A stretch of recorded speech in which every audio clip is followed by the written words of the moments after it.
État de siège à Medellín, dans les quartiers nord de la capitale du trafic de la drogue. Chaque jour, les militaires interpellent une centaine de personnes, près de 2500 en un mois.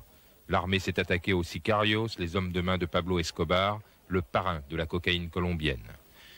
Après vérification, la plupart sont relâchés, mais plus d'une centaine ont été déférés à la justice, des personnes suspectées de meurtre ou de complicité de trafic.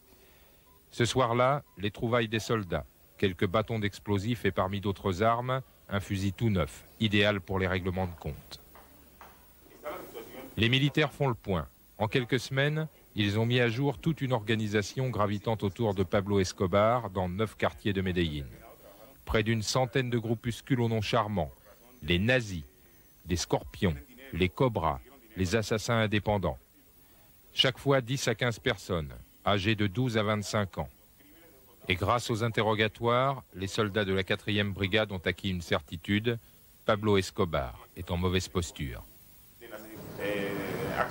Il est à bout. Les gens qui travaillaient pour lui ne lui apportent plus le soutien nécessaire dans cette guerre. Il a des difficultés à les payer en monnaie colombienne. Et à ce qu'on nous a dit, il consomme de la drogue. Lui qui était tellement engagé dans ce trafic, il fallait bien qu'il y succombe à son tour. Pourtant, cette offensive ne convainc pas tout le monde. Le maire de Medellín souhaite que l'on négocie avec les trafiquants. Il condamne les cartels, mais personne n'a rien à gagner dans cette guerre et, ajoute-t-il, les Colombiens ne seraient pas les premiers à négocier la reddition de criminels.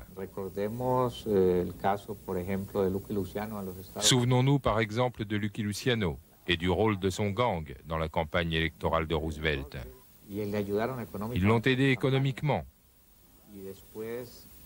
Et ensuite, au moment de la guerre, ils l'ont tiré de prison et l'ont renvoyé en Italie en lui pardonnant tout ce qu'il avait fait. Je ne sais pas pourquoi, lorsqu'il s'agit de la Colombie, c'est différent. Mais dans ces quartiers du nord de Medellín, où plus d'une centaine de meurtres ont été commis l'an dernier par les hommes du cartel, la présence des militaires est apparemment bien comprise. Il y a plus d'ordre, moins de meurtres. Ici, tout particulièrement, insiste cet homme qui habite le quartier. Dans la cour de cette école, les militaires gardent les suspects. Depuis leur arrivée dans le quartier, les soldats ont enregistré plus de 700 dénonciations anonymes et pourtant